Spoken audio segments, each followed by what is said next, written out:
MACC not selective in conducting raids or charging corruption cases. Need for NCIA to emphasize on social innovation.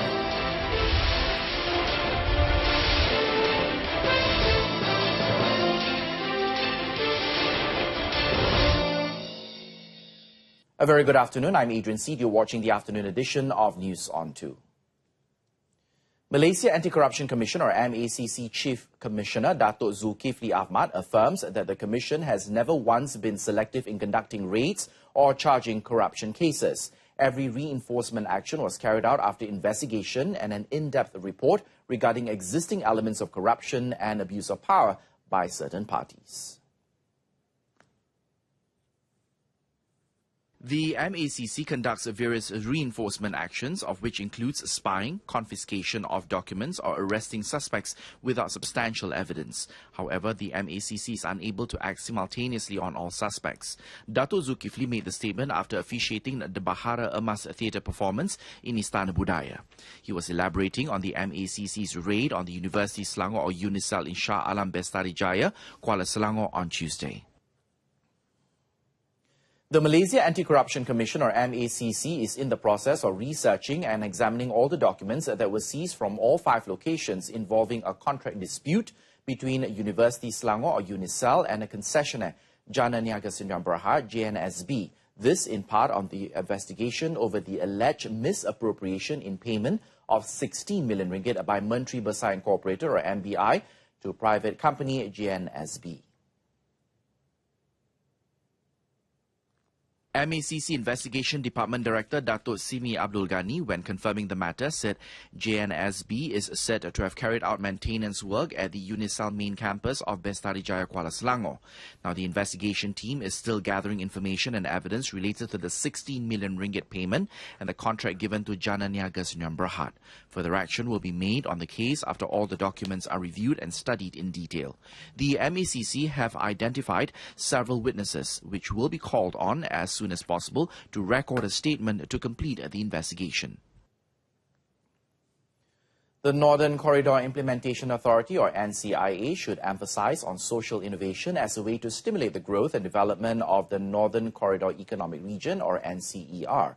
Its chief, Dato' Reza Rafiq, said when met Dato' Sri Najib Tun Razak yesterday, the Prime Minister said he wanted to emphasize to be given to the 7 growth nodes, namely the Perlis Inland Port, Chuping Valley Industrial Area, Kedah Science and Technology Park, Kedah Rubber City, Greater Kamunting Conurbation, Manjung Amanjai Maritime City, Batu Kawan Development and South Perak Region. Dato' Reza said that the social innovation concept has been identified as the main drivers of economic growth involving the B40 group. Saranan yang amat berhormat Perdana Menteri adalah untuk kita terus memberi penumpuan kepada projek growth notes kita dan terus bekerjasama dengan kerajaan negeri dan agensi-agensi kerajaan pusat serta pihak akademia untuk memastikan program-program kita berjaya dan agar limpahan daripada program-program kita dapat dirasai rakyat, khususnya warga Koridor Utara. Dato' Reza said as of June 2017, NCIA attracted 4.65 billion ringgit in private sector participation and created 5,033 jobs.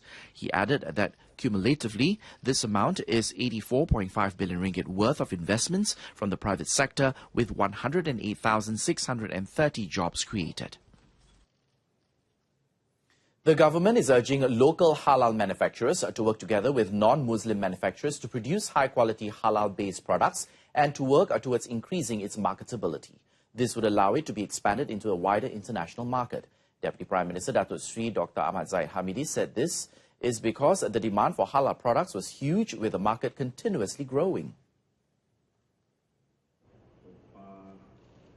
Datuk Sri Dr. Ahmad Zahid praised open-minded religious scholars who are working together with halal industry players towards developing high-quality halal products, which meets the international standards.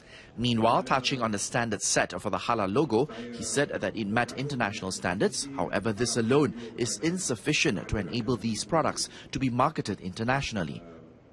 Halal bukan hanya logo. Halal bukan hanya produk makanan. Apabila kita bercakap mengenai halal, kita harus melihat keboleh pasaran produk-produk halal kita. Bagaimana keupayaan harus diperkembangluaskan dan bagaimana kualiti barangan kita mesti berada di high end. Dato' Sri Dr. Ahmad Zahid said this when opening the 5-day ASEAN Halal Fiesta, or HalFest ASEAN 2017, at the Mines International Exhibition and Convention Centre in Seri Kembangan, Selangor yesterday. The district of Labu in Negeri Sembilan has been identified as the location for the construction of the High-Speed Rail Project, or HSR, main station between Malaysia and Singapore, including the alignments that are currently entering into its final phase of implementation. This is the best that we can do. Alignment baru ni. Kalau tidak dulu, the first alignment tu lagi banyak, 1,000 lebih buah rumah kena. Okay. That's why kita tak jadi buatkan dia punya station tu di Seremban sini. Okay. Kalau buat dekat Seremban sini, hanya 1,000 over houses will be affected. Tapi yang this one cuma tinggal lagi 300 lebih buah. Dan kita akan kurangkan lagi kepada 100 lebih buah rumah saja. HSR, which is expected to begin its operations in 2026, will change the state's development landscape and will complete the public transport infrastructure which will benefit the people.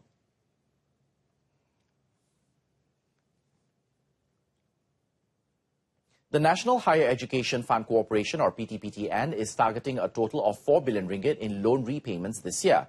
Its chairman, Dato' Dr. Shamsul Anwar Nasara, said as of June of 2017, a total of 60% or 2.3 billion ringgit has been collected through various methods introduced by the corporation. Program itu pelbagai kaedah, itu antara faktor menyebabkan jumlah bayar balik meningkat. Kita harap rakyat akan terus menyokong kita untuk membolehkan kita capai sasaran kita dan kita dapat sediakan dana yang secukupnya untuk pelajar berikutnya. Dato' Dr. Shamsul Anwar said this after launching the Lenggong Parliamentary Constituency's Helping People's Day at Dataran Kampung Luat in Lenggong, Perak yesterday. During the event, he also presented cash advance financing to 273 students who are pursuing the degrees. A research institute has called on the government to give priority on providing housing assistance to the low-income households, or B40, while the private sectors are to focus on those in the high-income level, or T20. Khazanah Research Institute, or KRI, Director of Research, Dr. Suraya Ismail, said this is because the assistance given to those in a T20 bracket is seen as a burden to the government's physical and financial performance. The issue is that it's not affordable from the private sector. So now what we are saying is that help the private sector bring house prices down so that we, the top 20 and the middle 40, can afford to buy all these houses. In no other country that the top 20 gets assistance from the government. We shouldn't do that. Dr. Suraya said in order to overcome the problem, private housing developers should be more efficient in offering affordable houses for the M40 and T20 groups. She said this to reporters at KRI's public talk in Kuala Lumpur yesterday. The Pahang National Anti-Drug Agency, AADK, and the police are now in pursuit of the two men believed to be drug addicts after they escaped while being held at the AADK office headquarters in Temerloh. Pahang AADK Director Abdul Ghani Abdul Rahman said that the agency is on the hunt for Hairul Nizam Jazmi, age 36, and Muhammad Azmil Muhammad Khalib, age 33, who hail from Taman Sri Kemunting, Temerloh. The two men involved were arrested in a large-scale operation conducted by the Pahang AADK to combat the distribution and abuse of drugs in the Temerloh area. Apart from the search operation for the two men, AADK is also conducting an internal investigation on the probability of its personnel breaching the standard operating procedures. Anyone with information on the two men can contact the Temerloh AADK or the nearest police station. Coming up next, discounts of up to 2% at Farmers Merdeka Raya Carnival. This and more in a moment. You're watching News on 2.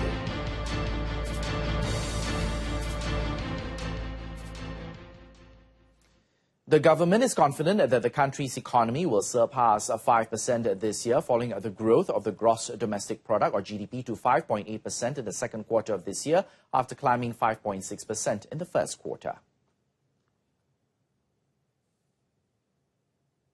Treasury Secretary General Tan Sri Dr. Muhammad Irwan Siriga Abdullah said the government is positive that the growth would be above what Bank Negara Malaysia had targeted, with the private sector being the main economic driver. And the sectors which are driving growth are external sectors like export and also private investment and private consumption. The private sector is really driving the economy. So this will continue, and we are very positive.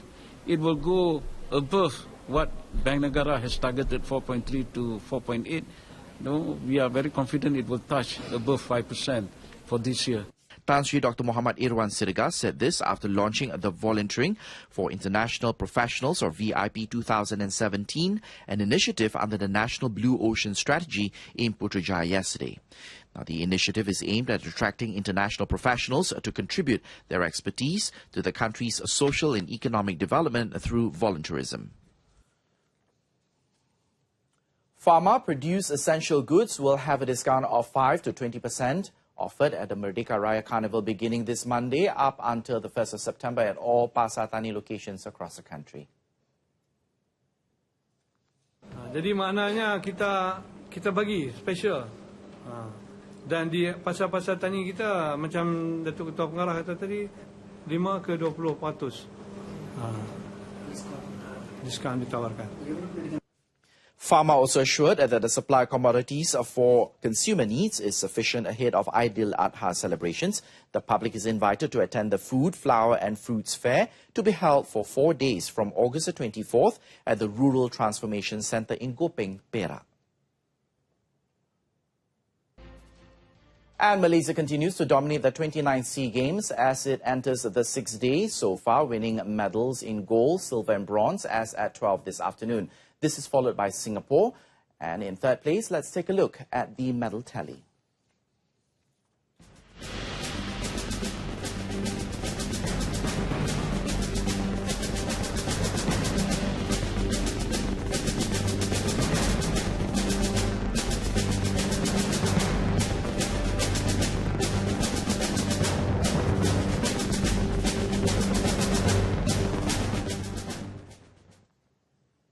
And for more on the ongoing of the 2017 KLC Games, we cross over live to the Malaysian International Trade and Exhibition Centre on MACC in Kuala Lumpur.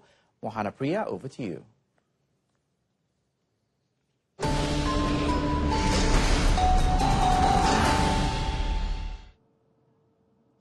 Thank you, Adrian, and good afternoon. So we begin with swimming. Welson Sim has won the men's 200-meter freestyle event at Bukit Jalil last night, his second gold medal, and he did it in style, breaking the SEA Games record. Now, the Sarawak-born swimmer managed to touch home literally within a split second ahead of Vietnam's Huong Quy Phuoc to win in 1 minute 47.79 seconds at the Aquatic Centre in Bukit Jalil last night.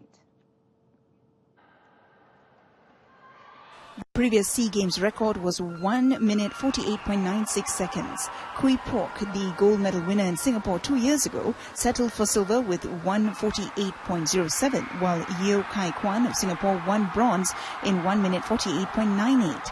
It is the second gold for Welson, who won the 400 meters freestyle on Monday. Welson will feature in the men's 4x200 meters freestyle today, and his last event would be the 1,500 meters freestyle on Saturday.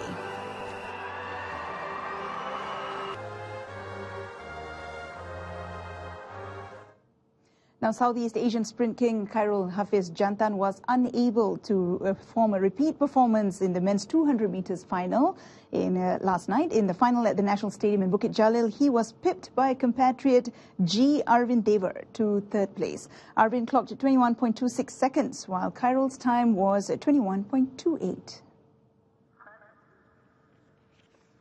T. Anthony Baram of the Philippines won the gold in 20.84 seconds, while Thailand's Jurapong Minapra secured the silver after clocking 21.22 seconds. Khairul, dubbed Speedy Jantan, has won the 100 meters gold on Tuesday, crossing the finish line in 10.38 seconds. The last time a Malaysian won both the sprint events was at the 2003 Vietnam Games. Meanwhile, in the women's 200-meter sprint, Zaidatul Husnia Zulkifli repeated her 100-meter performance to secure the silver medal. She clocked in 23.64 seconds, coming behind 100-meter gold medal winner Lu Tu Chin of Vietnam, who clocked 23.32 seconds.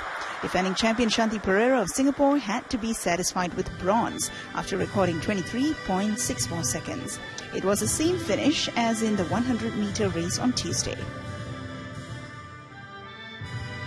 Still on athletics, Malaysia's Elina Goh delivered a surprise gold medal for the country yesterday when she won the SEA Games women's 10,000-meter walk race at the National Stadium. Now, veteran athlete Yuan Yu Fang had dropped out into the race just 4 minutes into the race. And all the pressure was on Elina to finish at least among top 3, and she didn't disappoint.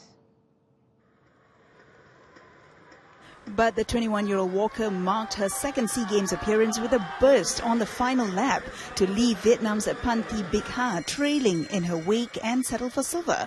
Thailand's Thanapon Asawongcharoen crossed the finish line third for bronze. Elina won in 52.27.82 seconds to exact revenge on her Vietnamese rival, who had edged her out of the bronze medal position in a 20 km walk at the 2015 SEA Games in Singapore. Fittingly, Elina succeeded 5-time SEA Games gold medalist Yuan Yu Fang as Malaysia's newest women's walk champion after the latter last won the 20 km walk gold in 2007. Saya rasa bangga, saya rasa kasih kat family saya, supporter saya, sokong lebih-lebih family saya, tak pernah putus asa yang datang ke Melaka nak support saya, ada yang ambil cuti semata-mata untuk sokong saya. Well done, Elina. Now on to football. A brace from Jafri Firdaus Chew and a deflected effort from Adib Zainuddin helped Malaysia to confirm top spot in Group A of the SEA Games after a 3-1 triumph over Laos last night. The 2011 champions overcame a nervous first half when they allowed Laos to equalize by completing a perfect record of 4 wins in 4 matches. They had earlier taken care of Brunei and Singapore with 2-1 victories before strolling past their toughest opponents Myanmar 3-1 on Monday. Shafiq Ahmad's header from Shahmi's cross hit the bar, and Jafri was quickest to react from the follow-up and steer home into the bottom corner. The host's joy was short-lived as Laos drew level 5 minutes later through Prantavong Thanin. The midfielder gave Ifwat Akmal no chance with a delicious free kick that went in off the post to make it 1-1. Malaysia's response was to regain their lead in the 38th minute through a somewhat fortuitous strike from Adib. The captain's in-swinging cross from the right flank eluded everyone, including Laos goalkeeper Pasuth Saimanolind, with a slight deflection to nestle in the net. The second half played out in similar fashion to the first, with the home side not pressing too hard to extend their lead. Fortunately for them, Laos lacked quality in the final third. Tanabalan received a warm response from the crowd of about 35,000 fans after being replaced by Akshyar Rashid. There was an even bigger cheer from the faithful in added time as Jafri smashed home Shafiq's low cross to seal top spot. Malaysia could now either face Vietnam, Thailand or Indonesia in the semi-finals on Saturday after Group B draws to a dramatic conclusion today. Now, this just in, Malaysia has won the 3rd gold in squash through mixed doubles pair Sanjay Singh Chal and S. Sivasankari. The pair downed teammates Ryan Pascual, Andrea Lee 11-9, 11-10 in the final at the National Squash Centre just this morning. National men's doubles pair Ng Yen Yao, Mohammad Shafiq Kamal and women's doubles pair Rachel Arnold, Andrea Lee won the first 2 goals. We will have more on that match in our 7 p.m. bulletin tonight. Now, Malaysians, lots of Malaysians in action today. Among the highlights today would be karate, athletics, swimming, badminton. But we'd like to bring your attention to boxing finals, which is happening this afternoon. In the 49-kilogram category, Muhammad Fuad Rizwan will be up against Thailand's Thani Navindram. And in the 81-kilogram category, Adli Hafiz will be up against Philippines' Marvin Join. And in the shooting range today, ongoing right now, is Jocelyn Chia and Bibiana Ng in the finals of the 10-meter air pistol women, while the 50-meter rifle prone men will see Muhammad Izwan Nasir in action. And that's it from us at MyTech from the News on 2 team. It's back to you, Adrian.